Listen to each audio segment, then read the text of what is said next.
everybody? Welcome back to Kruse Control. It is Wednesday, July 12th, 2023. Welcome to Kruse Control, the home of entertainment news. I am your host, as always, Brian Kruse. Welcome back, everybody. Happy Hump Day. And it's been a while since we had a hump day like this.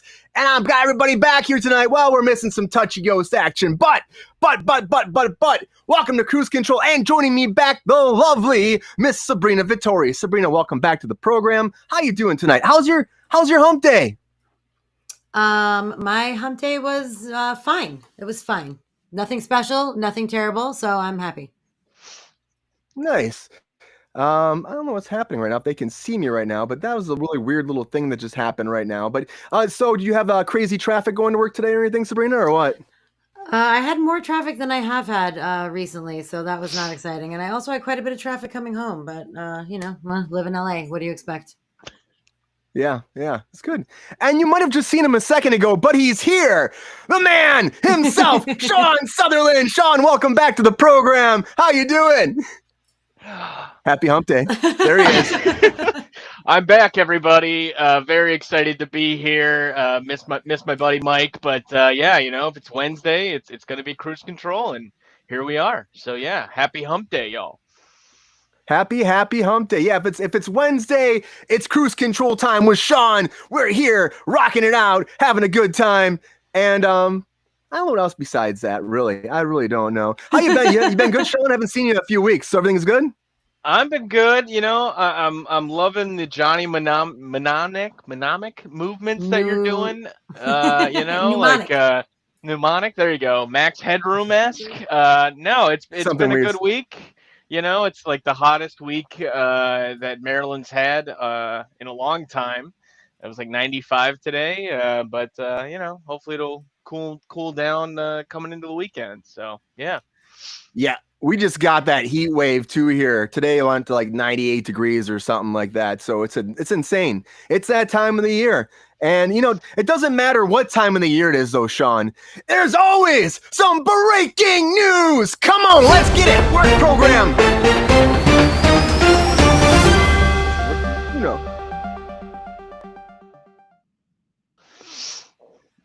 All right, everybody. The very first thing that I want to dive right into is, well, I'm going to say it right now, SAG-AFTRA is going to strike. SAG-AFTRA will strike. Tonight, the contract ends officially. They had an extension from June 30th to July 12th that ends at midnight today. And if you ask me, as a card-carrying member of SAG-AFTRA, I think they're going to strike. Now, there's a lot of stuff that's been going on in the news with the striking, with WGA, with AMPTP, with SAG-AFTRA. Now they've been pushing. They want them to extend it.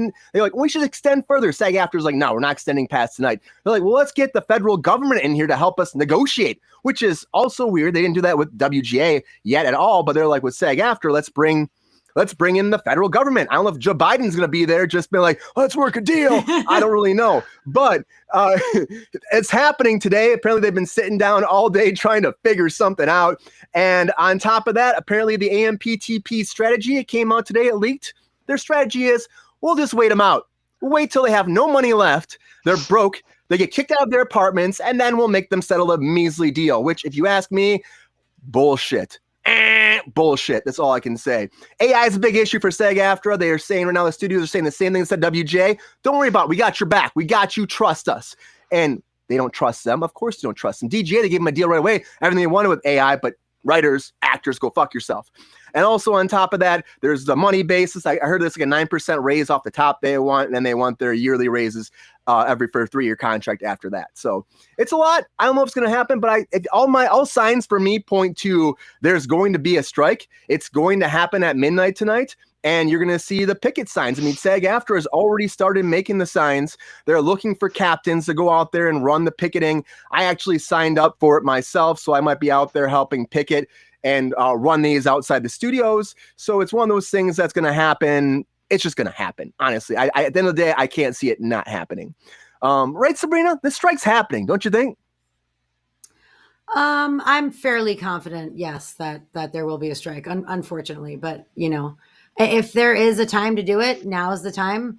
You already have the WGA on strike, so the work is already scarce. So it's not like anyone's out there, making a full living anyway. So we might as well fight for what we deserve with them, so that hopefully everybody gets a good, deal. Hearing that they're waiting for people to lose their apartments is a little bit absurd. It's extremely fucked up and a little bit absurd, because there's no way, especially if they get to that point, there is no way that anyone's going to be like, yeah, you know what? I'll just take $1. Like, that's the most ridiculous thing I've ever heard in my life, especially after going through this starvation phase, which Hollywood is doing anyway. So I think it's stupid. 1st. It's foolish. But I'm proud of SAG, because we're honestly a bunch of pussies usually, very, very, very, very reluctant to strike. Very true.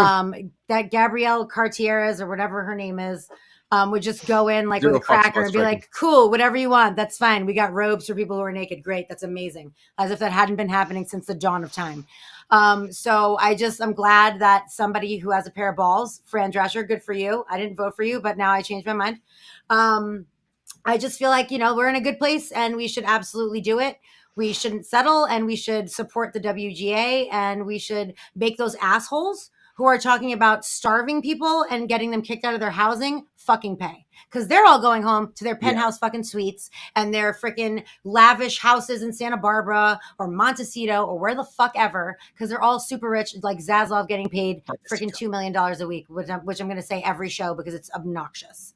So I think that they're the ones that need to get their shit together and fucking maybe take a minuscule pay cut, so that instead of having 19 cars, they only get to have 15, and pay your fucking writers and your actors. Thank you.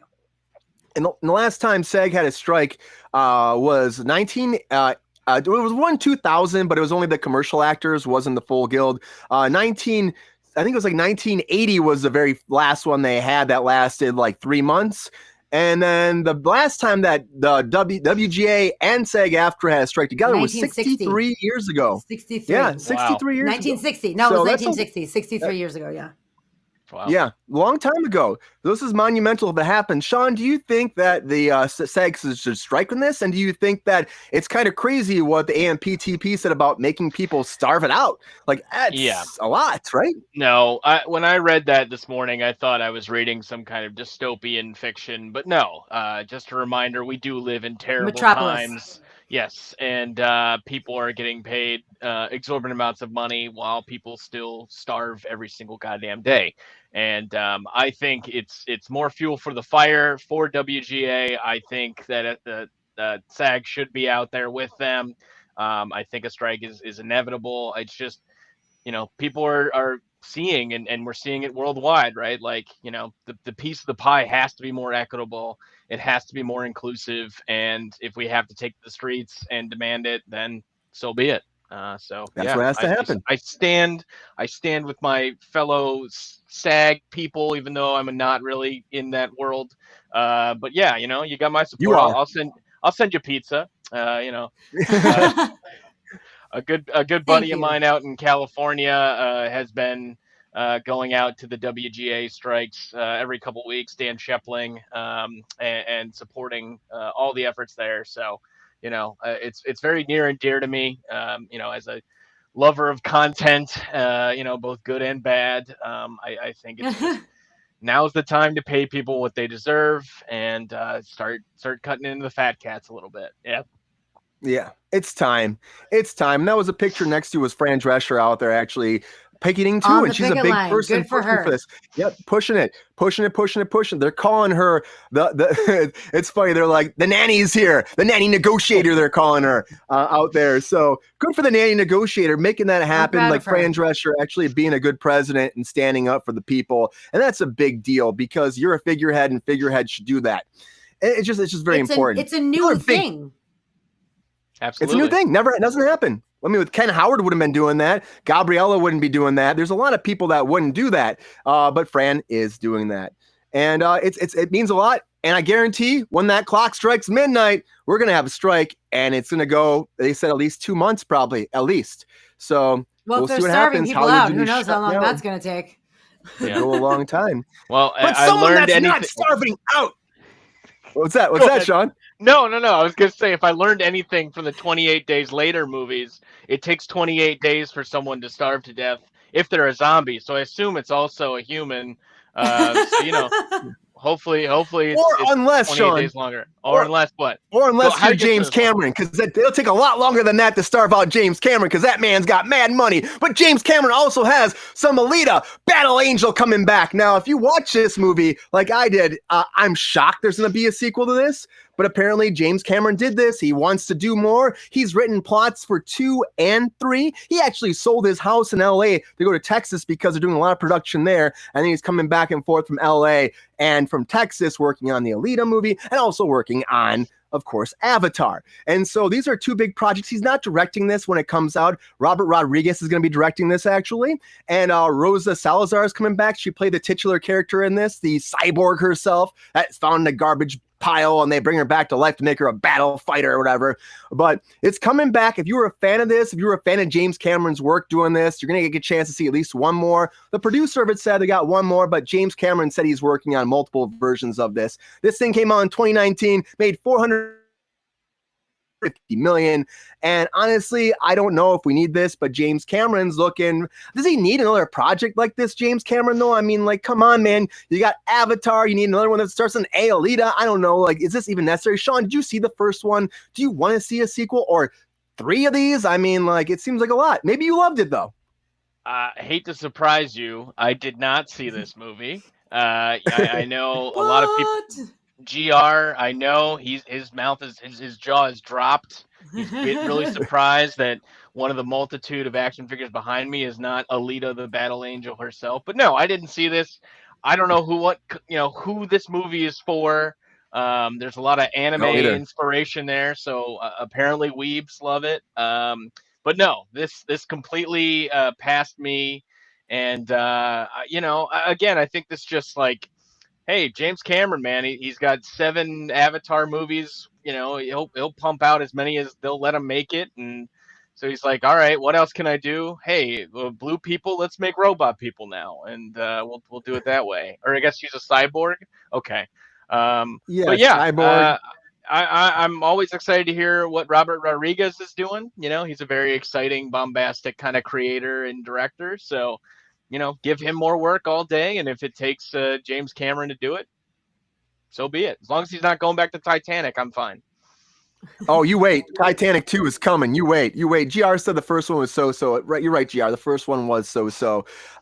Good cast, but overall, don't really see the point of it. Sabrina, does this tickle your innards at all? Are you excited about this? A sequel, a threequel? Or are you like, just please, James Cameron, stop. What? Why would you ask me a question that I already don't like and then say the words tickle your innards? Okay? Yeah. That's a hard... what you just made me feel by saying that is how I feel when I think about this fucking piece of shit movie.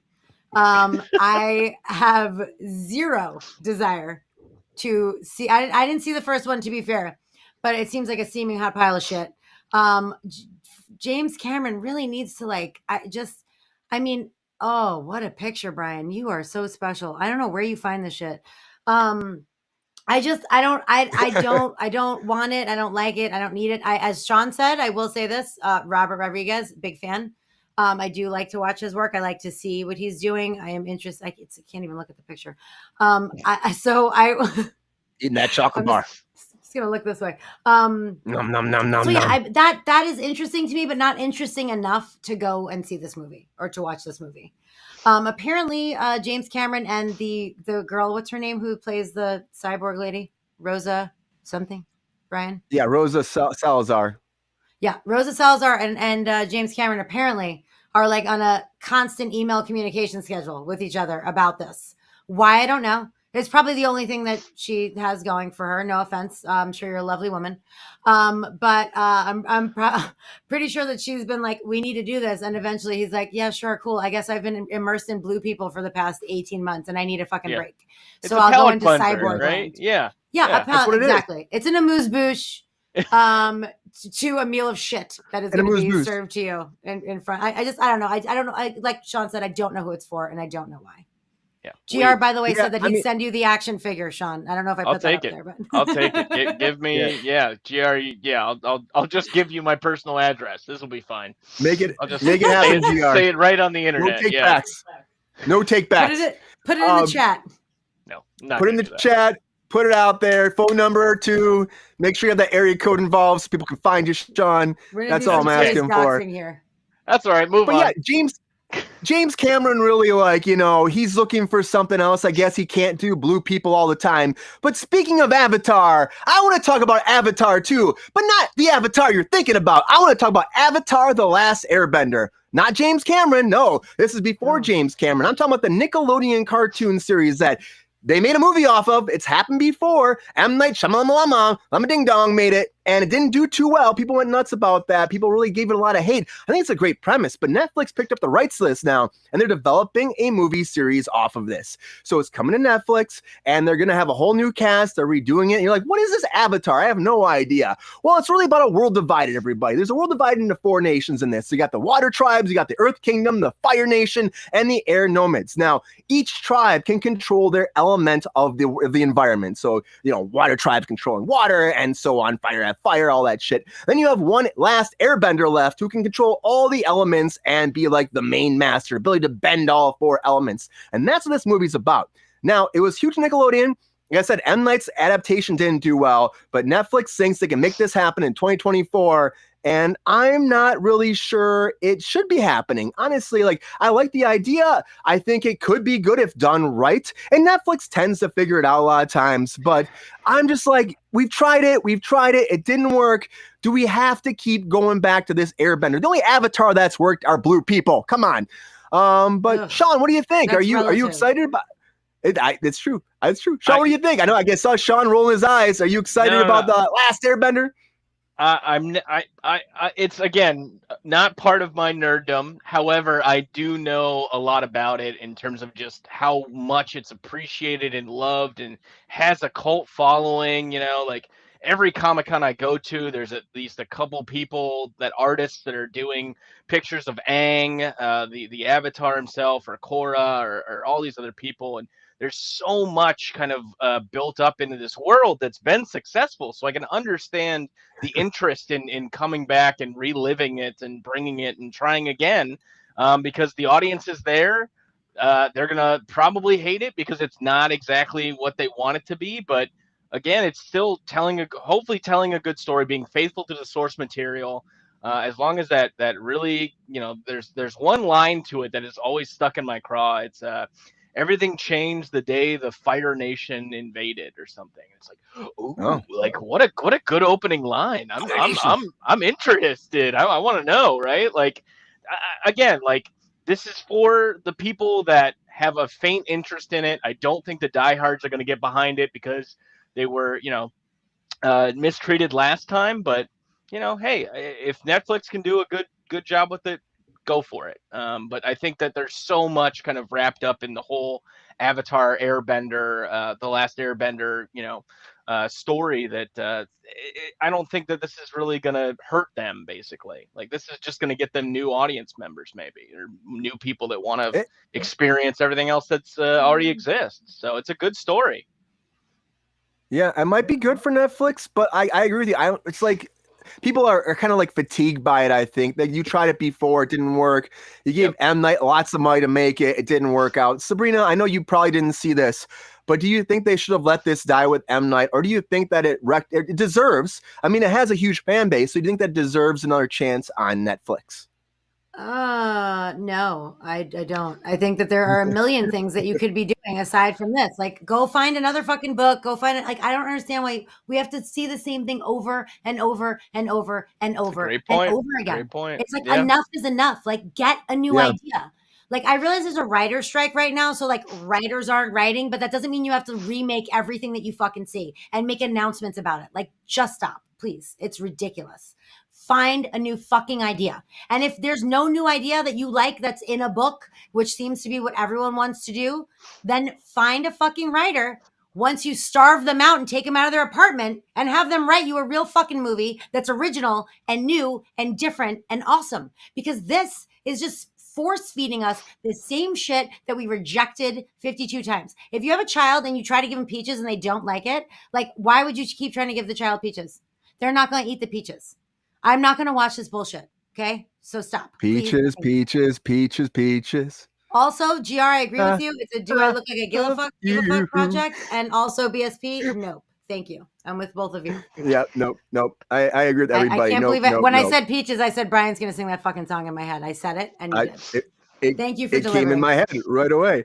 I'm going to say nope to this 100%. But the one thing that I'm always going to say yes to, and the more it keeps going on and on and on, I'm like, yes, is Deadpool 3, everybody. So Deadpool 3, a lot of leaks coming out from set. And now we have right here, as you see, Deadpool is destroying the Fox universe. Apparently, they have 20th Century Fox, huge destroyed set that was out there. They were shooting in London, actually. Hugh Jackman, you can see him there in the little yellow. He's popping out there in his yellow outfit, which is pretty awesome. But they have more leaks have come out. We started talking about this on Monday, but much more came out when we were off the air. Of course, there's actually pictures of them fighting. So I got some pictures here of Deadpool and Wolverine actually fighting, which is pretty freaking cool, if you ask me. The fact they were able to actually, like, you know, people are by the set, so of course what's going to happen is someone's going to pull their video camera out and take pictures. That's just what happens. You got him getting a backbreaker right here to Deadpool. Yes, BSP, right? Right, 100%. I also have, before we dive into things, a little clip here from some of the action on set. So this is done, actually, Daily Mail posted this.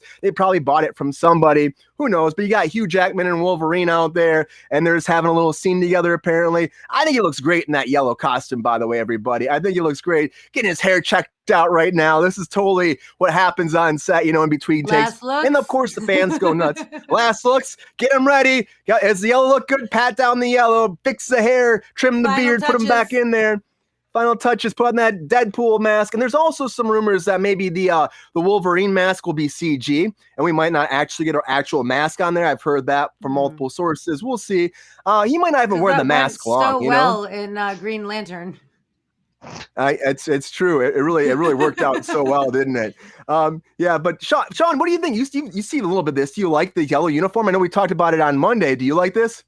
Do I like the yellow uniform? That's how you're gonna start with it? Yes. Do you know how old I am and like how much what I grew up with was the yellow, the blue, the short man energy of Wolverine. I mean, come the fuck on. Of course I'm excited for this. I'm super happy. I mean, I cannot believe that it's taken 23 years for us to get Wolverine, Hugh Jackman in a proper Wolverine super suit. This is great. There was that cut ending to the Wolverine where he opens up and it's the spoilers if you haven't seen the Wolverine, but you should have a long time ago. The brown suit, right? The classic suit. But no, this is fantastic. I'm glad this is pure fan service in terms of what we want and oh my god, that's gonna look really cool. Sorry, I'm just looking at this too. That's amazing. If he has the mask on for even a second, internet's gonna lose its minds. I'm gonna cheer like a crazy little baby. But yeah, look at that damn okay, and then he flips him and pushes him. It's just gonna be so much fun.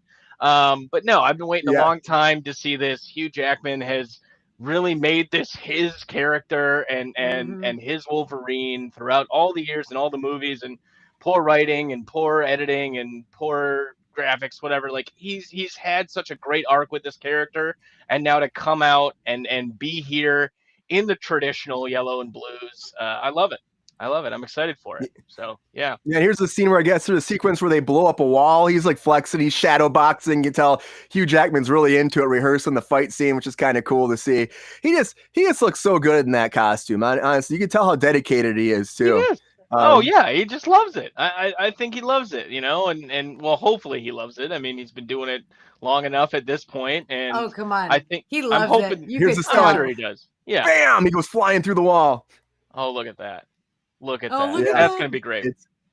I'm gonna cry. I might cry. I don't know. I don't cry for a lot of stuff. The perfect bagel, and a great sunset, and Wolverine showing up on the big screen. So can't wait to see it. Yeah, it's gonna be fantastic. Sabrina, what do you think about this fight sequence? Think this is pretty cool. This leaked, or should this not happen? I'm sort of bummed that it leaked because, obviously from working on set, you try really hard to keep things under wraps. And Ryan Reynolds is actually very gracious with what he gives us, which a lot of, producers wouldn't do that. Like we wouldn't be able to see him in his uniform or the yellow Wolverine costume, or you know what I mean? Like we wouldn't be able to see these things normally on a lot of sets. There are sets where they don't even give you sides. Brian, you know this. Oh yeah. So Happens all the time. feel like it's a little bit of a bummer because they are so gracious. I feel like you're taking advantage by releasing this stuff. You know what I mean? So it's kind of a bummer, but at the same time, I love seeing it.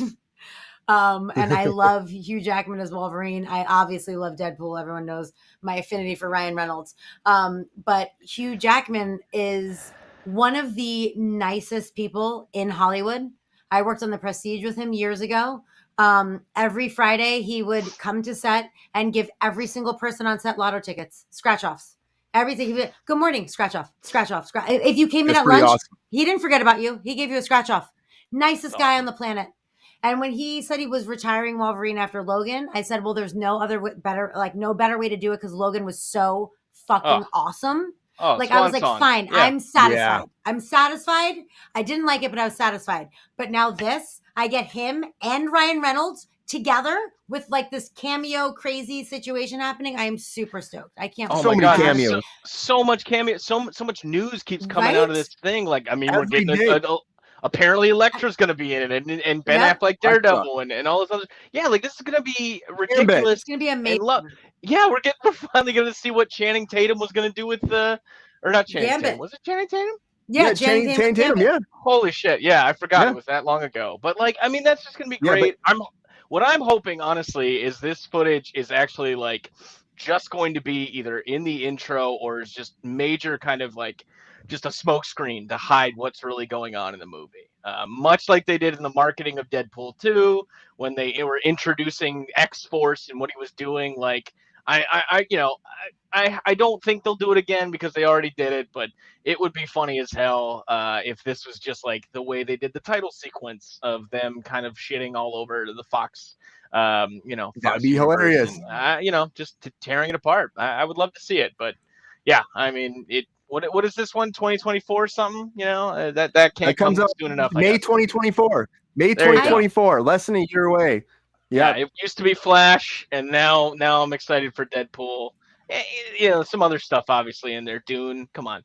But no. Which we'll talk about shortly. Oh, sorry. But no, honestly, and they're saying also they might be like recreating more sequences from past X-Men movies. I've heard they might recreate the Last Stand Golden Gate Bridge or something like, or I think it was Golden Gate Bridge. I think that's what it was now, where they just destroy the bridge. I think they're going to recreate that. There's a lot of stuff they're talking about going in and like diving into old movies and bringing it back up and putting Deadpool in it. So it'll be interesting. That they get in trouble, that he gets in trouble, and Cable gets in trouble for defying the timeline. Like that's how the TVA comes in to play. TVA keeps coming up, Sean. Yeah, I mean it's coming up. That's definitely, unfortunately, it's definitely happening. Not unfortunately, but I feel like that's supposedly how they reset the timeline. I mean, this is all unconfirmed. But like it's supposed to be like the TVA comes and they arrest them for fucking with the timeline and they put Cable back where he belongs. And then in order for Deadpool to not go to like TVA jail, he helps them with this mission. And so this mission includes like all of the X-Men, Wolverine, like all of these other characters. And that basically it somehow brings them to a world where like Magneto rules and like the mutants are the majority. Yes, I heard that. Like it's that land that was what was House that? of What M. was the movie? Well, there you go. Yeah, House of M. Yeah, something like that. I got the omnibus over there. So killing everybody off.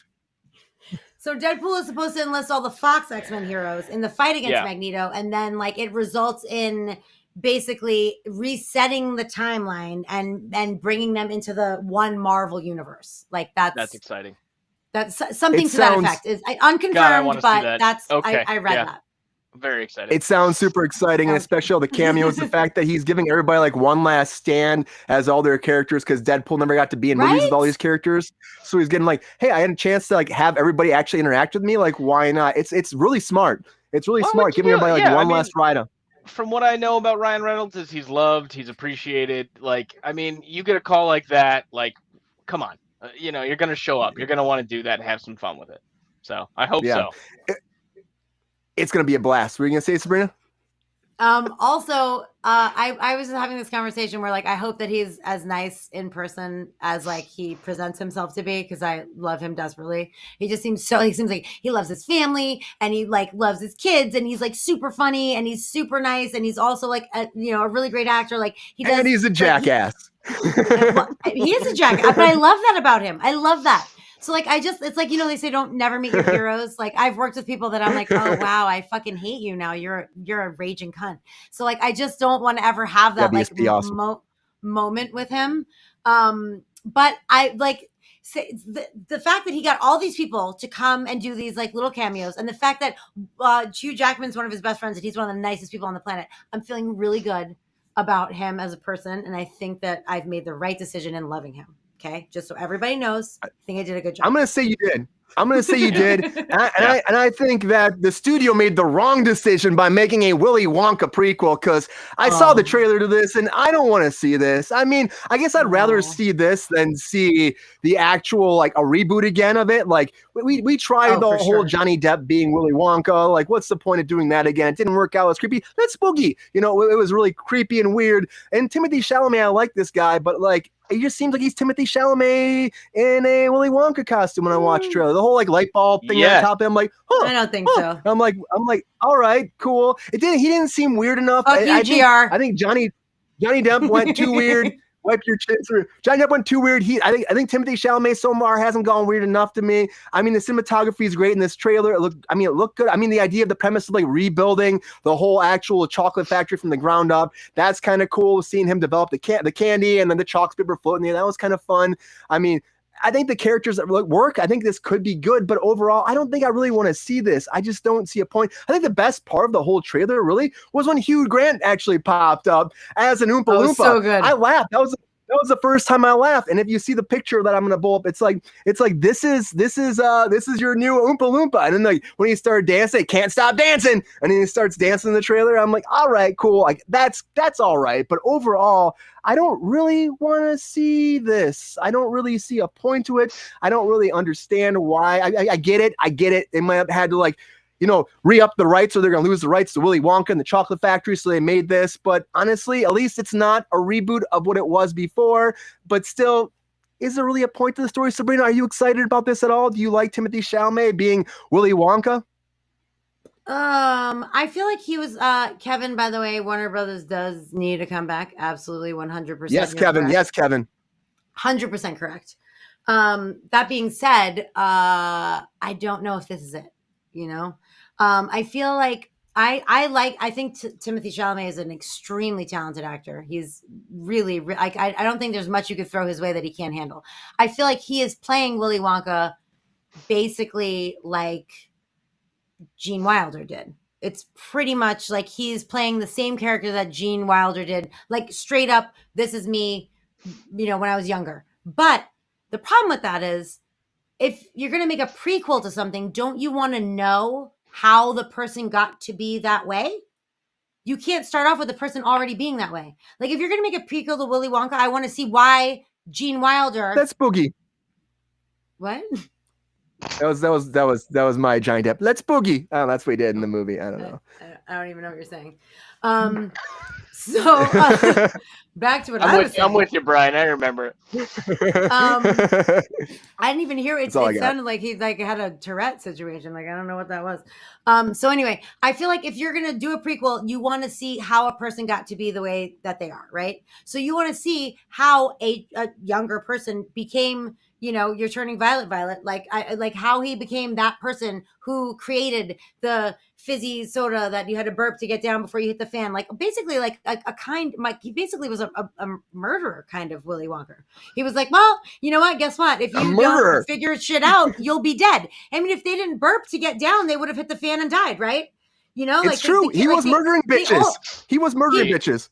He would have murdered them if they didn't figure it out. But my point is, how did you become that person? And this doesn't look like it's telling us anything. He's already making people float. He's already, you know what I mean? Like it just seems like it's just there. It doesn't seem like it serves. Let's make some chocolate. Yeah. I agree with you. Yeah, like I kind of wanted, I was, again, like, I think they are just doing this because of the rights, and they don't want to lose the rights to it because maybe in another couple of decades or so they'll do another proper Willy Wonka movie. But The I Johnny don't. Depp movie was not even that long ago. How could they be losing the rights already? Who knows? I mean, who Maybe it knows? goes back to Tim Burton after that. I don't know. I don't know how contracts work in this world. All I could say, like, is I like me some Timothy Chalamet. I heard when he was casted this, I said I don't see it, and I still don't see it from the trailer. Not enough really kind of to really understand why or what the purpose of this movie is going to be aside from just cashing in on nostalgia. And again, I'm a big believer in just letting something that's a great piece of media be a great piece of media, and again, come up with something new, as you've constantly said, Sabrina, as well. My favorite thing. Yeah, it's disappointing. It's a great looking cast from what I can tell. Always like Rowan Atkinson getting some work, and Matt Lucas. Like, there's some good people in here, but why? Why are we getting Wonka For why? right now? Why? Why are we doing it doesn't this? seem like it's serving the purpose that a prequel should serve if you're going to do one, Right.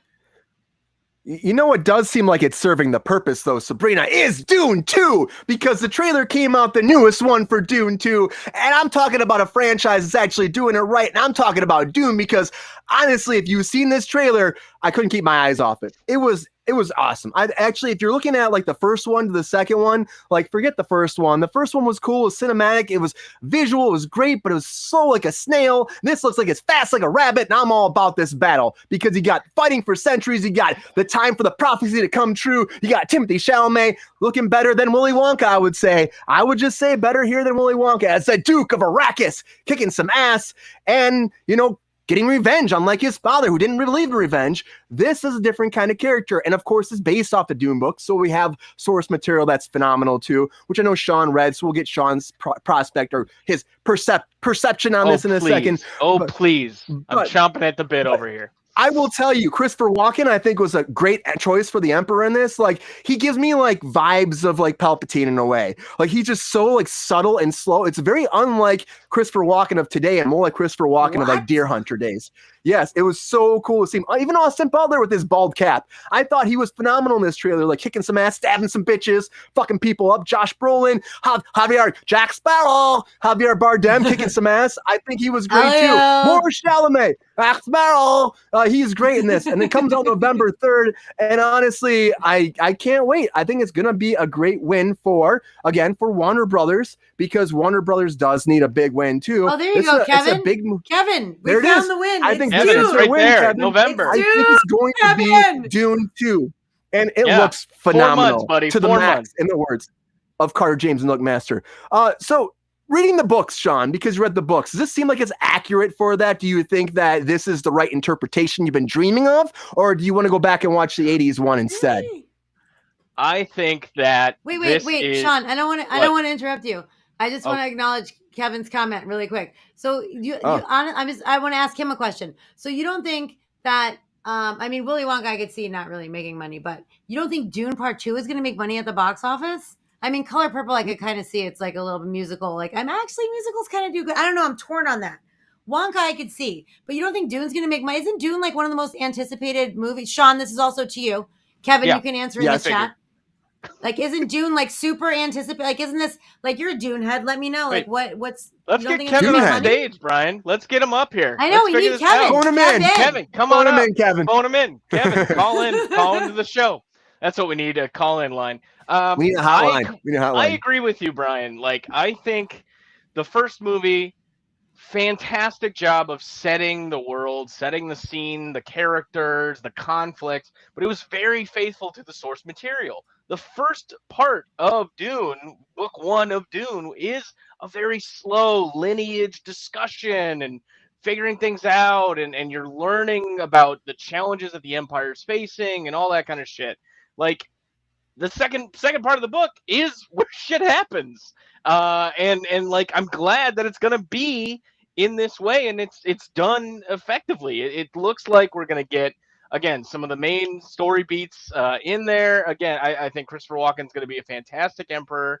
But it's playing out in a way that I'm excited to it, having, reread the books recently, and like, I think they're doing a very faithful adaptation of it. It's this very clear vision of the director, and I think he's being as nice as he can with it. It's going to be a good story. It's going to be a lot to it. It's going to be a lot of action, a lot of things happening. But do not expect the same Dune 1. It's the stakes are higher in this second part of this story. So I think it's going to kill. It make money at the box office? Absolutely. The Dune 1 made money. Yeah, even though it was direct to HBO Max, it still made money. Dune 1 still made money, yeah. Oh, it was not in the theater? It was over COVID, huh?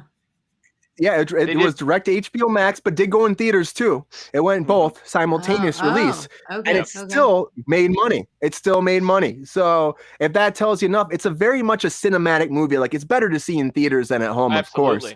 Absolutely. Like, I watched it at home. I fell asleep 15 times trying to watch it. I'm going to be honest.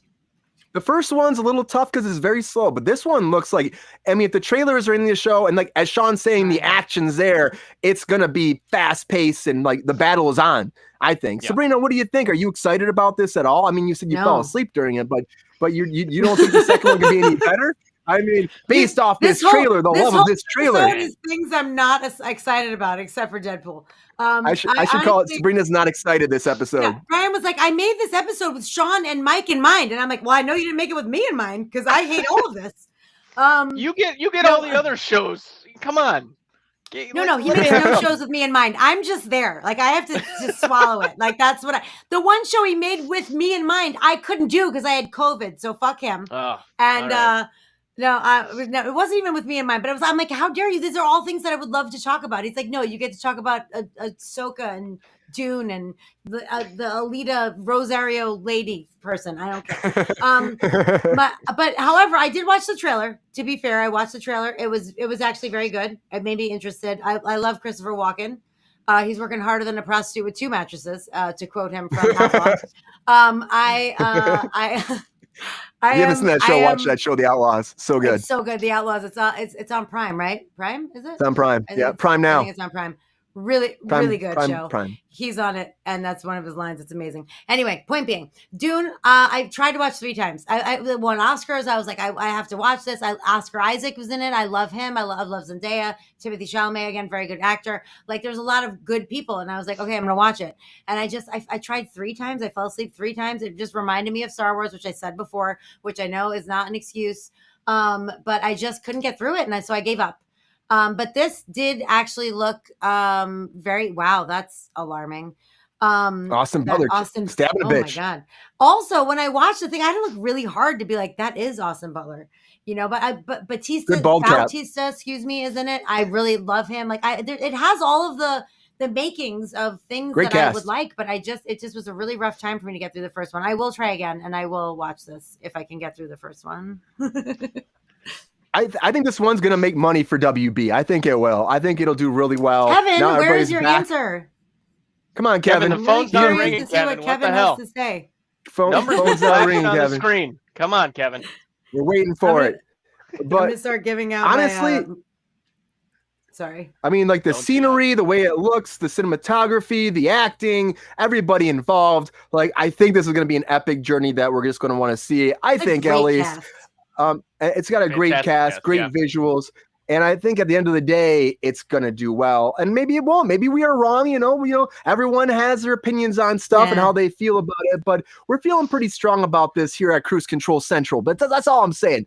But honestly, I say watch it. I was excited about this trailer. And another trailer that actually, it's like trailers been jumping recently, like popping things off, probably because they're like, there's a strike looming and a writer's strike. So they're like, let's just distract Content's still coming. Content's still coming. Just like Ahsoka's coming next month, everybody. And the newest trailer came out. We finally have a little bit more plot details with Ahsoka. We're finally figuring out more about Rosario Dawson's character. Of course, it looks like they're piggybacking off of Rebels a lot here. Continuing right after the series. I never watched Rebels, but what I know about the series and the characters they're introducing here, very much in line with Rebels. Of course, they're bringing up Hayden Christensen constantly, who is her Jedi Master, Ahsoka's Jedi Master, so that makes sense. And then we find out that she has a Padawan in this. We were wondering with the trailer, like, oh, that's her Padawan. Sabine Wren, that's her Padawan. That makes sense. The haircut thing in the trailer, though, I was like, For why? Why are we cutting her hair? Whatever. They want to cut her hair for something. that. Oh, good haircut. For me, I think it's just a hack thing to put in a trailer. For me, at least. But she's gonna reconnect with Sabine in order to take down the Empire and becoming a new person. Like she's taking on a new fucking identity, and she's gonna go kick some ass. What do you mean? That's what you had a problem with in the trailer? That was the thing? That was my biggest problem. That's my biggest thing in the trailer. Rude. I'm just saying. But, Ray Stevenson looks awesome. I love what he says. We are not Jedi. That was really cool. And of course, it's like lightsaber's orange. It's not red. So he's not quite Sith, not quite Jedi. He's in the middle ground. R.I.P. man. Awesome performance in his trailer so far. Ahsoka, of course, looks good. They're introducing characters like Ezra Bridger from Rebels too. They have a little picture of him in a hologram form. So you're getting these characters coming in. I think it looks great. That lightsaber thing spinning around at the end was really fucking cool. But for me, of course, the big reveal is Thrawn too. They finally showed Mickelson's Thrawn here. And it's he looks great. If you ask me, of course, you were going to show him. I think so. He looks cool. He looks very comic. He has blue makeup on. I don't understand what's so great about it. He has blue makeup on. The eyes. It's his face with and red contact eyes. I'm sorry. But you be the judge of yourself, everybody. You be the judge of yourself. Makeup. Crazy. We'll get everybody's opinion, but you watch it for yourself. Here we go. Let's watch the trailer together. War is inevitable. One must destroy in order to create. We are no Jedi.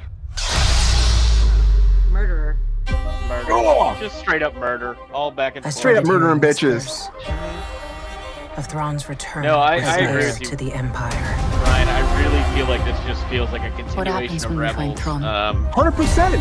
Yeah, just the whole story. Such as you've never dreamed. Pick up so many cues of how that ended. But obviously, I think I've spent most of my life fighting a war. Some new elements there. That's why I'm trying to convince you to help me prevent another one. The green girl. You and I both know who can help you with this. I feel like that's going to be. She's still just as stubborn as ever. Some I bet your master found you difficult at times. Because not everyone's seen Rebels. Finish my training. Not me either. I haven't seen it. This looks cool though. The characters themselves, the introduction of all of them together, it looks like a great world to live in. Yep. Master. They have the reveal. You have to make the decision no one else can. And there he is. There's Ezra. To see this through. Little fella. Nice haircut. But she cuts her hair off and becomes a Mandalorian. You hate cutting your hair off. That's what you. I don't like it. It's so weird that's what you're taking Sometimes a stand on. we have to do what's right, Ryan, regardless of our personal feelings. You get your hair cut, you get the chance to have a completely new identity. If we don't stop, and, come on. Are you placating me now? You have no darkness. power. Yeah. A little bit. You got the Force. Anakin spoke highly of you. Here. And Anakin will be Darth Vader. I'm not here to discuss my past. You hear the breathing though. We have a lot of work. You hear the. Once a rebel, always a rebel. There you go. Thank you. Yes, you hear that. So I once think a rebel, always a rebel. Yeah. The music is good. It's very. I would love to see a live action Anakin and a young Ahsoka work. Doing some training montages. A prequel? Like that. A prequel. Not a full prequel, but a flashback. Okay. Yeah. He's in it. Hayden Christensen's in it. So that's the trailer, though. I have a quick question. Who Yes, the Bria. fuck said Hayden Christensen needs more work in Star Wars when he did such an abysmal job in the first place? Did he? They're bringing. Yes. Did he though? Yes, he did. No, he absolutely did. But was it his fault? Was it his fault though? I don't care. I went and saw that movie, whatever the fucking episode 1 or whatever the fuck it was. And the only time that I didn't want to throw something at the screen was when Baby Yoda, or I guess regular Yoda, I'm used to saying Baby Yoda for Mandalorian, jumped up on Chewbacca and landed on his shoulder. There was one moment. It was 2 seconds. He was just bloop, up in his shoulder. And I was like, oh my God, that was amazing. That was the only time that I didn't want to throw something at the screen. I don't know who was let's bring this guy back because he did such a great job in the first place. Let's make sure we include him in all of these things now. It doesn't make any sense to me. Why? I don't think he'd be a big part of this, Sabrina. I think he'll be a small part. Yeah. Don't care. Yeah. He's still around. What do you think about the trailer, though? He was in what the fuck with he was in the freaking that spin-off with Obi-Wan. Like we're bringing and back he for did Obi-Wan. great in Obi-Wan. Yeah, he was basically, in a fight. I think he was a great Vader in that, actually. Like it was He like was whatever. a great Vader. He was fine. He was half almost facing was cool. insignificant.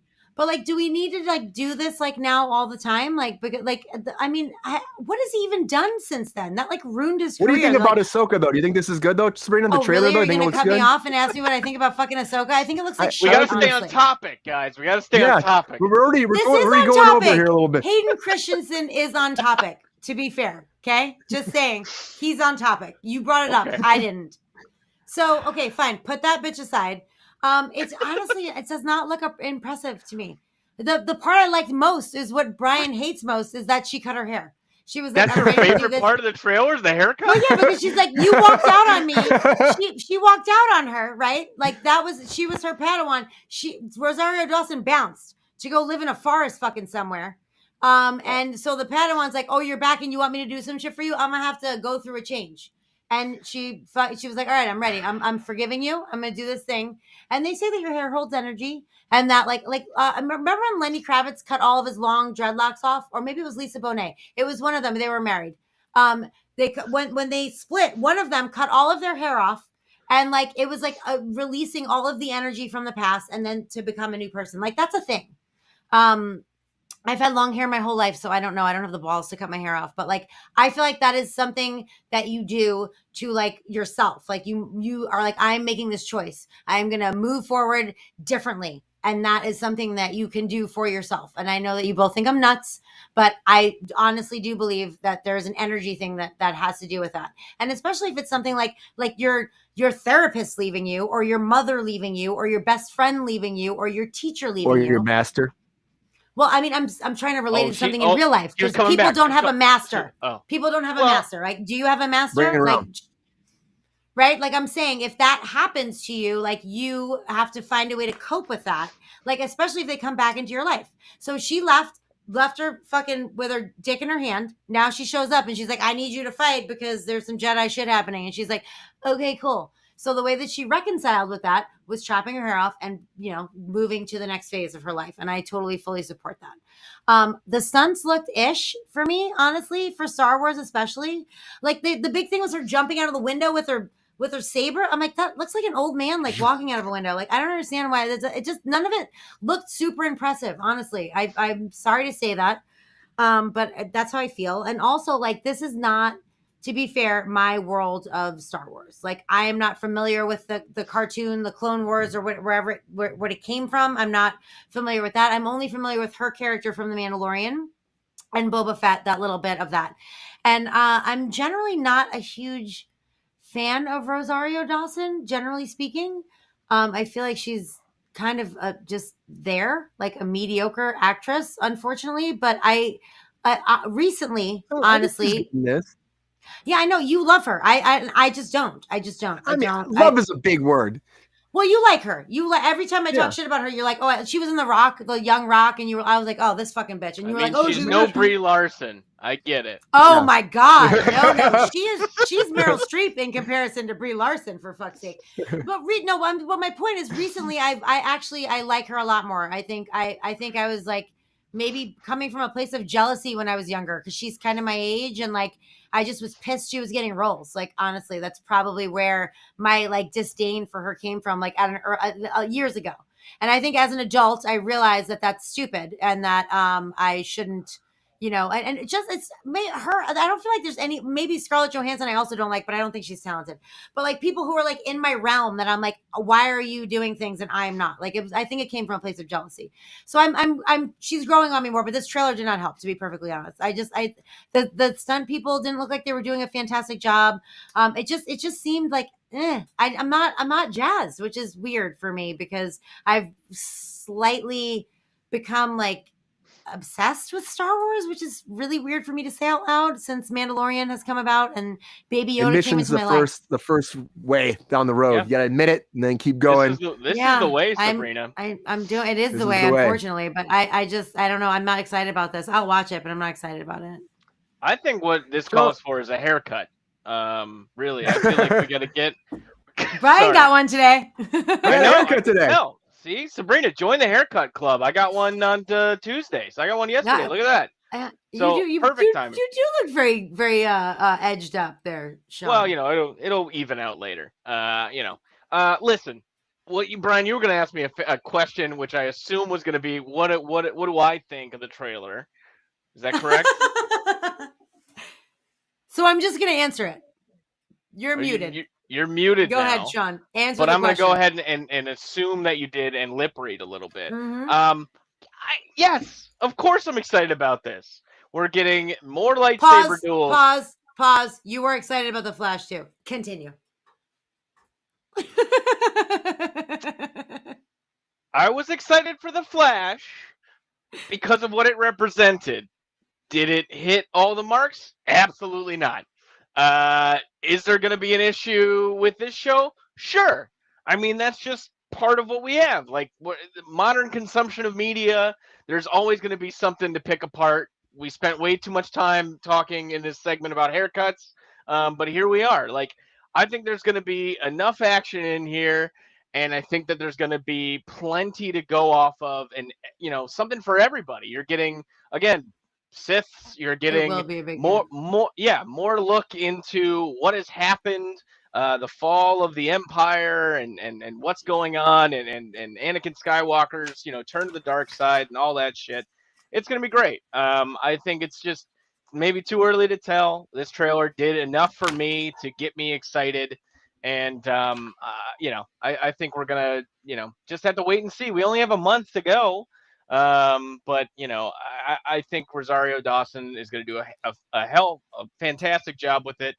And, excited to see how it goes. Yeah, I can tell that you're excited. I know Brian is excited. I am definitely, I mean, I don't know. I feel like the trailer is not super strong. And sometimes I feel like that's a good thing, because if the trailer is super strong, then like you're seeing the best parts of it and then you're disappointed later. That's the problem with modern trailers right now. Like, it's just, they're giving away too much in the beginning. We're not having to work for the story anymore. Like, it's just kind of being spoon-fed and handed to you in a way that is just like, okay, like, do I really need? And I had the same complaint about the Flash movie. Did I need to know about Michael Keaton?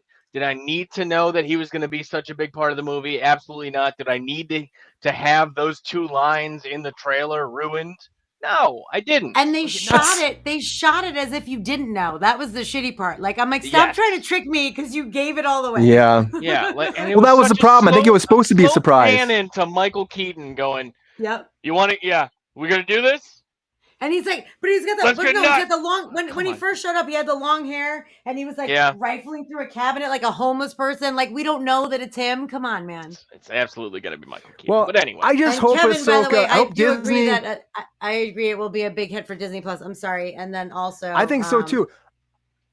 I think it will too, Kevin. And I also think that, you were saying too that, before Andor was like a totally different Star Wars experience too. Unlike this feels more like Star Wars. That felt like its own kind of world, Andor, and there's only one more season coming. Ish. I mean, it was all right, but it wasn't, I feel like I'm more excited about this. I just feel like I am. But you know what, though? I get excited for these Disney shows, Sean and Sabrina. I get excited for them. Like, I was excited about Ahsoka.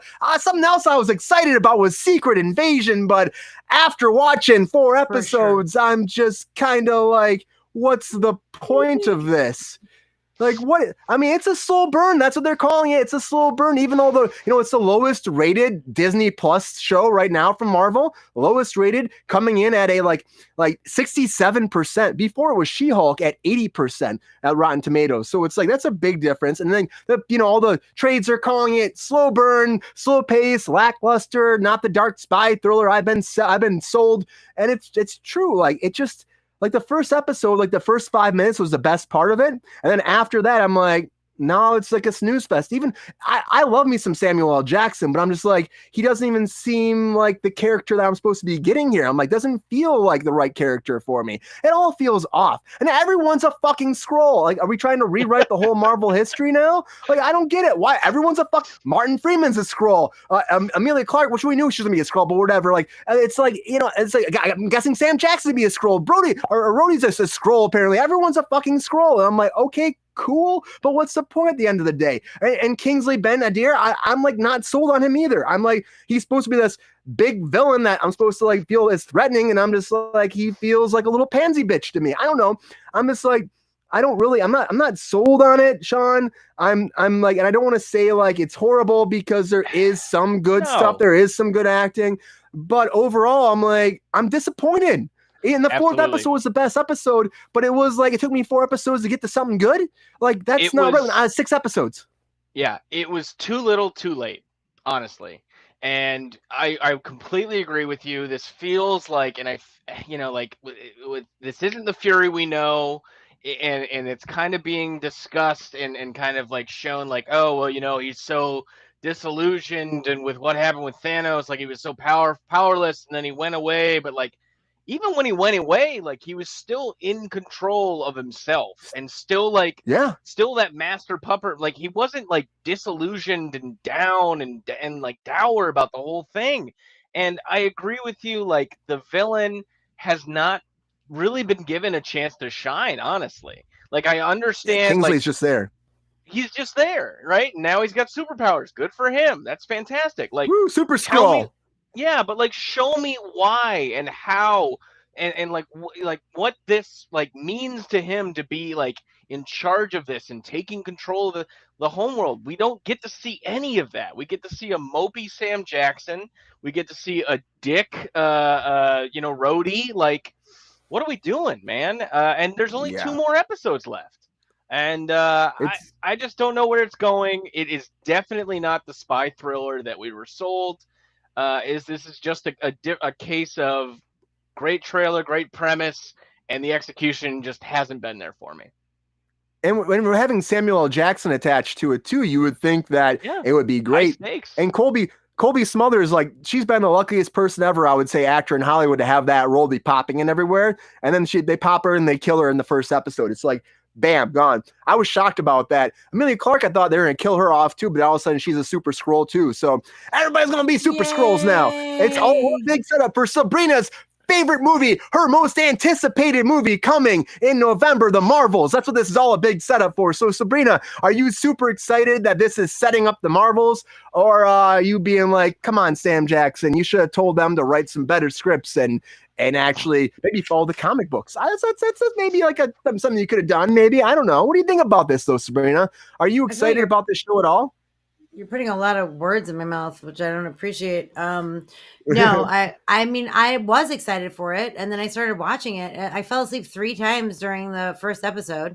The most interesting part was, like they released like the first 3 minutes or 5 minutes or whatever, like beforehand. And I was like, oh my God, this is so good. That was cool. Yeah. I thought it was great. I was like excited. I was like, oh, I love that. Is it Martin Freeman? I always want to say Morgan Freeman. Martin Freeman, yeah. Martin Freeman. I love him. He's a gentleman and a scholar. I love him. I think he's great. I think he did a great job in Wakanda Forever. I was excited for his role in this. And then like they kill him off ish and he's a Skrull. Like, is he actually a Skrull? Like, how many times are you going to play the is he a Skrull trick on me? Like, that's really has he been a Skrull the whole time? Like the first 2 times, fine. But like now you're going to do it 75 times. Like, it's enough is enough. Like, I don't, and also I don't understand the workings of the Skrull. Okay. They have all these bodies who are like hanging out in like cryogenic lockers somewhere, like that they've taken their identities and like, where are you now? But yet Home Slice was able to be a little child holding a balloon, and then a fat dude, and then a chick, and then he did a swirl around the thing, and then was himself. Like, how, do you have to have the person that you're imitating, or can you just imitate when you feel like it? Like, I don't understand. I can answer that. Oh, please. I can answer that. Okay. Give it. So here's the thing about Skrulls, right?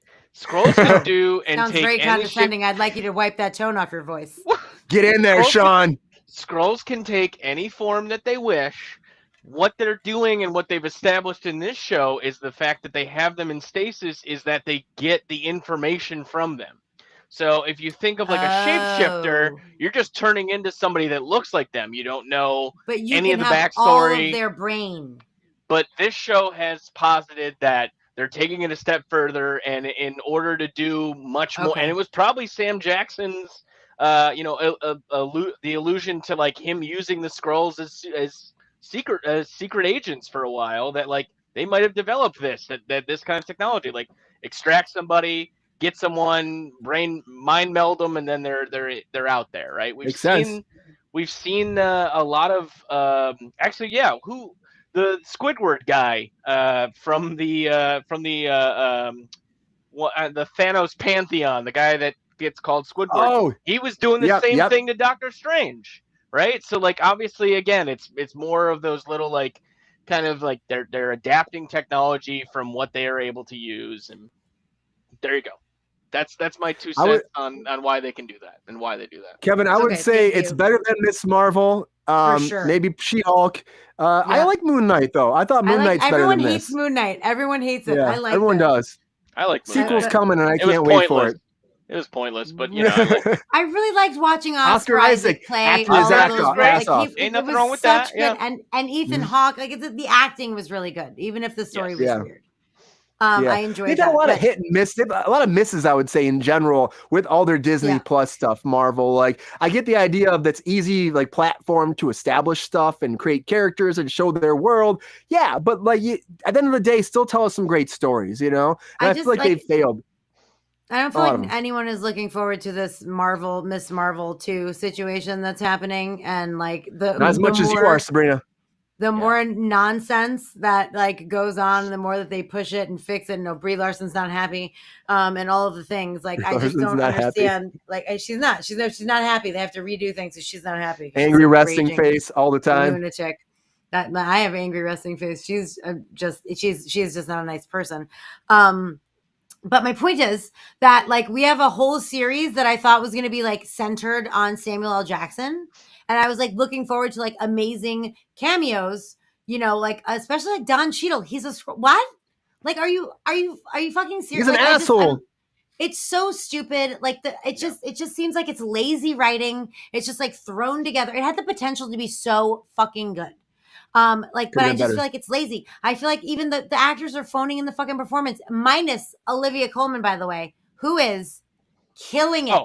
She walked into that meat locker. I was like, hell yeah. The only 2 scenes that I didn't want to throw something at the TV was her torturing that guy in the meat locker. Not when she scurried away underground and didn't put the grate over the top of her. I'm like, really? Did no one want to put the grate up over the top? Okay, cool.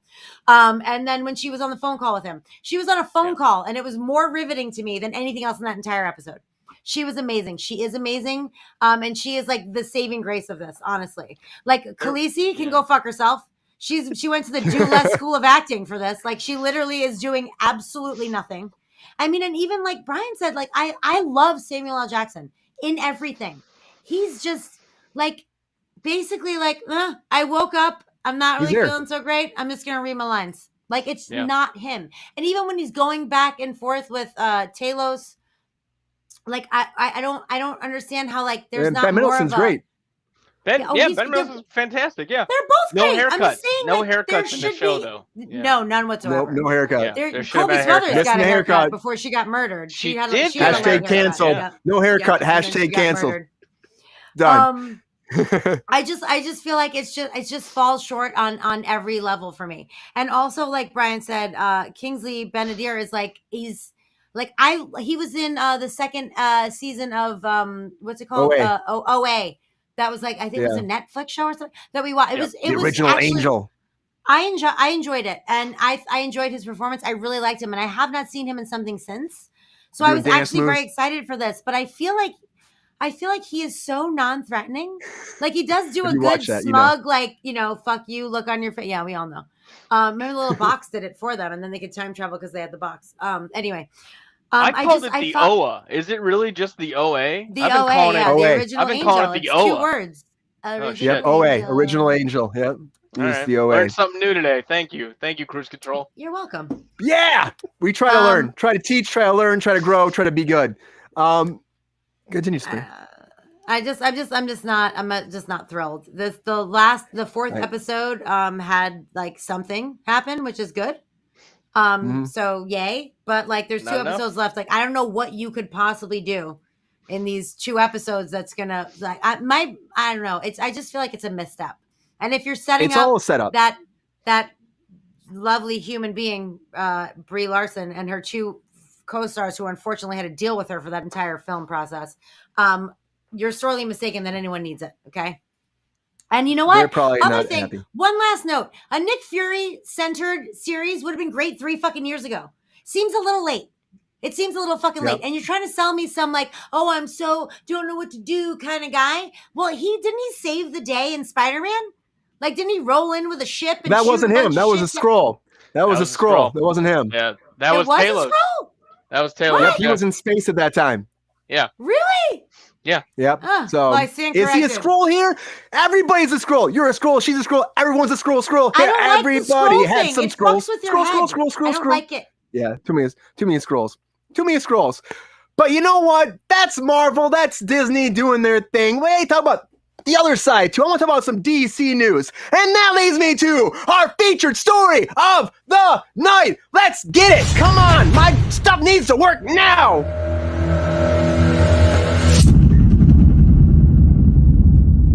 Credits. Hit button. Give me something. I want to talk about DC, everybody. I want to talk about Superman Legacy. I want to talk about some new casting because it came out. James Gunn putting some news out. We got ourselves our very first Green Lantern, and he's not that young buck you were expecting because everyone's saying they're going young. We got Nathan Fillion, who's a fucking awesome person, honestly. Friend of the show. He's awesome, but he's playing Green Lantern now. He's not playing the same one that Ryan Reynolds played back in his movie, Hal Jordan. No, he's playing Guy Gardner. That's who he's playing. And apparently he's taken over for, which kind of bums me a little bit because Finn Wittrick is a friend of mine. He's a great guy, but he's actually taking Finn's spot in the Green Lantern series too. So Finn has been fired and Nathan Fillion's taken over. Very bummer because I know Finn was very excited about that. So he's taken over for that. He's also going to be in the Legacy movie. And of course, everybody knows who Green Lantern is. I know it's upsetting, but also Isabel Marced's coming in to be Hawk Girl. She's also going to be in here, member of the Justice Society of America. And also you got Eddie Garth Agee coming in to be Mr. Terrific, who's a kind of a two characters put together, but he's a master martial artist, an Olympic level athlete, and he holds the title of the third smartest man in the world following Bruce Wayne and Lex Luthor. So big parts, 3 big parts added to it, and James Gunn said they're there because they fit the story I'm telling, and story always comes first. Yeah, he is a little old, GR, I would say. I love Nathan Fillion. He's great. He's awesome. But, like, you think if you're going forward, and they kept saying we need a younger generation and all that, and he's awesome. So, and apparently he loves Green Lantern. Like, there's lots of pictures in my line wearing Green Lantern costumes and stuff and shirts and stuff. What? So I think it's I got pictures. We'll get to that tonight. But yeah, so that's what's happening. It's 3 big casts going into Superman Legacy. Join the Corn Sweat and join the Brosnahan. I have some breaking news for you. I heard. I don't know if this is confirmed. Breaking news. Anthony Carrigan. Anthony Carrigan. Thank you. From Barry. From Barry. Yes, from Barry.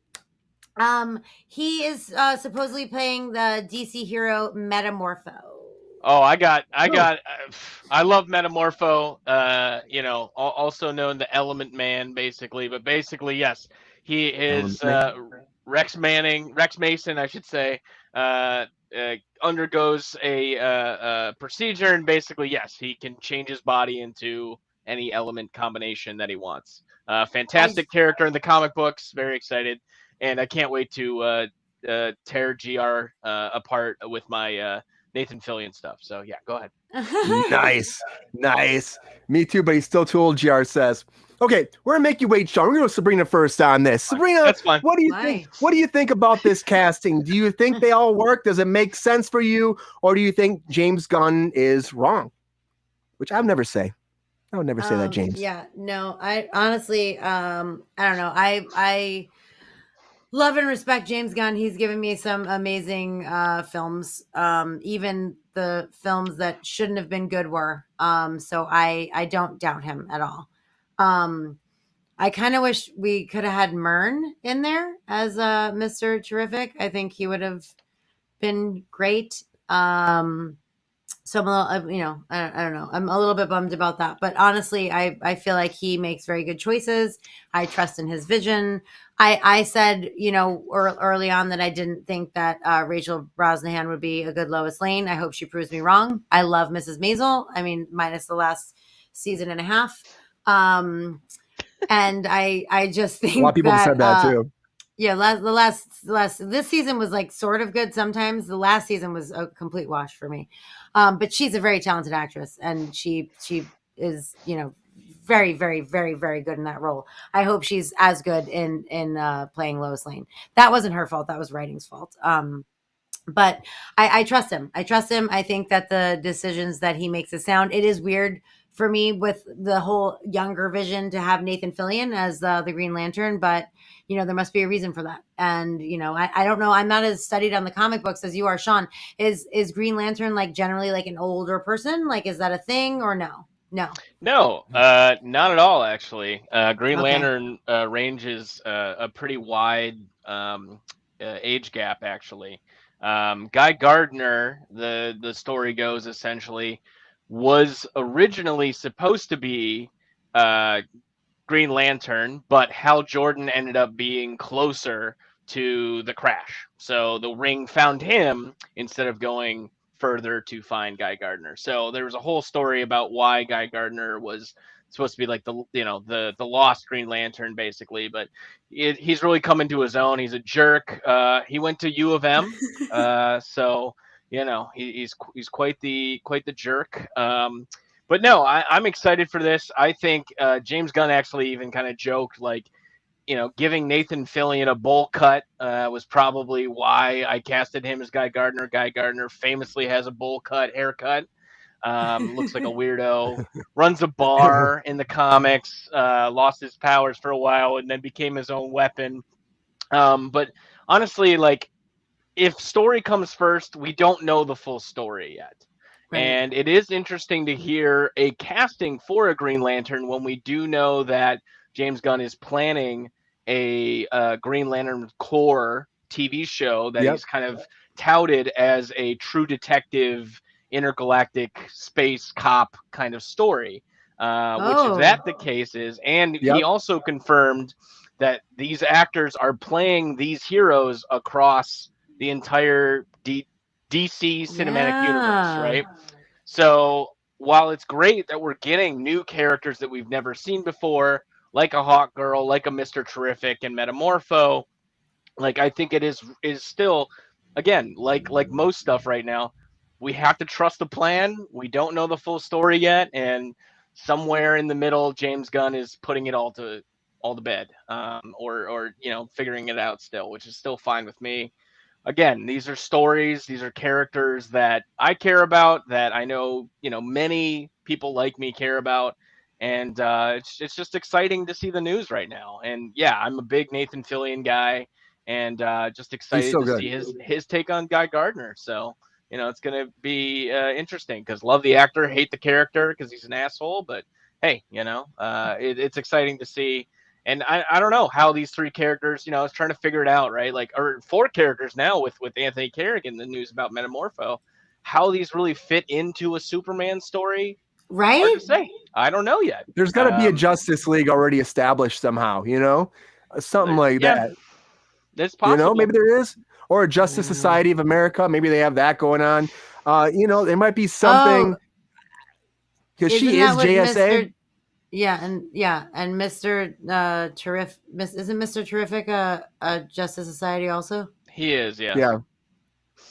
So JSA, might be what it is. Maybe they're gonna have the JSA coming at the end, or maybe JSA is there. Because Superman's already Superman. This is not a backstory. Corn Sweat's already in. He's not living in Kansas and the cornfields right now, even though his name's Corn Sweat. He should be sweating on the corn a little bit, but he's not gonna be. So, it is what it is. It's good casting. We named it. We said it, Sean, right? We said Corn Sweat and Brosnahan on here. We said it. Okay. I'll trust you. I don't remember that, but hey, I was? Okay. Yes, I remember now. Of course. Was I? Yes, I remember now. Yeah. We got some Kruse Control. We got did some say Fillion. that. I personally wanted Nicholas Hoult. So I hope that he's Lex Luthor. That wasn't going to happen. No, he would be a good Lex Luthor. He's so good at everything. I love him. No. I'm still excited to see this. Again, if it is a JSA or Justice Society of America story, hopefully they do it better than Black Adam did, introducing the other JSA characters. I mean, as long as it's not all in slow motion, they win. Yeah, exactly. Thank you. Yes. They had Hawkman in that, and they have Hawkgirl in this. A little different, right? A little different. Yeah. Oh no! But Is her I trust costume James as bad Gunn. as his? I mean, we'll find out. How can it not be? I don't think it will. How can it not be? I trust James Gunn. I think it will be good. It's interesting casting. We're gonna have more casting notes. That's the news coming out these days because everybody's not really working right now. And of course, there's lots of Deadpool news out in the news because that's like the only movie he's shooting right now. But again, when the clock strikes midnight tonight, everyone might pumpkin and go back into their holes and wait until something's done. And I'm going to say it right now, this looks good. I'm excited about Superman. I'm excited about a lot of these projects moving forward. But without contracts, none of this happens. So support your unions because they need you now more than ever. And honestly, I'm excited to see where we're going, but we need to take care of our people. And that has to happen now. And please go out on the picket lines. If we do strike, if SAG-AFTRA strikes, and you can, please go out on the picket lines. And if you're not, even if we don't, please go out and support WGA. Support them, support everybody. So if you're a member, get out there, picket. We all work together. We have to support each other. You might see this guy out there running and shouting and screaming, and I'll probably go live if that happens. So anyways, everybody, this is coming. News for Superman. I'm excited about it. I know we all are. And hopefully casting just keeps getting good. I'm excited about Nathan Fillion. Awesome person. Maybe too old, but I might work for the story. Story comes first. I'm sure he has for a James reason Gunn. for it. I'm sure he has a reason for it. And I like Sean's point about like that there's going to be a Green Lantern series. Like that makes sense. I'm upset about Finn losing that, but what do you do? That's how it goes, everybody. That's Hollywood. But anyways, everybody, we got to get going. We're going way over tonight. Thank you so much for being here on Kruse Control. I can't wait to go back and see how this actually played because we didn't disappear tonight, but there's lots of lag on our end. So hopefully it's okay on the live feed. We'll find out. We'll find out. Thank you for sticking with us tonight. Appreciate you so much. Sean, welcome back. Welcome back. Welcome back. Thank you for being here tonight on Kruse Control as always. Oh my God, it's just nice to be back. I'm very excited to be here again.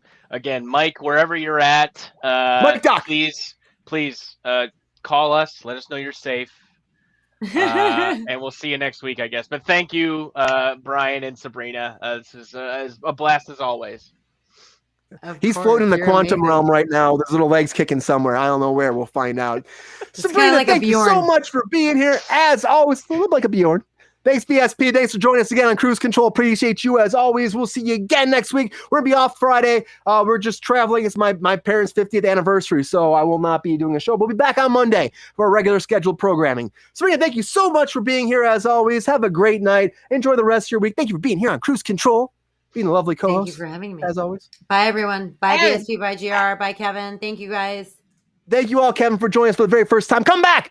And we, we'll have to have you back. We'll talk some more. Second time. Sabrina's got the facts. Brian's got something. I don't know. I got the tie. The shot, I know. Anyways, everybody, have a great night. Please like and subscribe. Join our Patreon if you can. And as always, we got to keep spreading that word. We're like 480, something like that. Keep telling those pamplemooses, tell those squirrels, tell those little chinchillas, because the chinchillas are bitches and they don't listen all the time, just like squirrels and chinchillas that make babies that make chinta squirrels.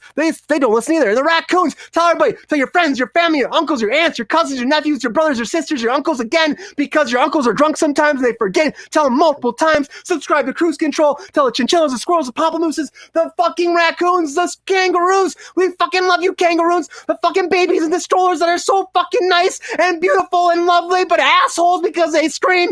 Tell them to subscribe to Kruse Control. Get that cell phone right here. Watch it. Be very happy. Don't let your kids watch Kruse Control. And as always, everybody, have a great night. Love you so much. Thanks for being here. And hopefully if it was glitchy tonight, we apologize. It'll be better. We gotta smack some bitches and some hoes and tell them what's up because it's not cool. Anyways, everybody, have a great night. As always, see ya.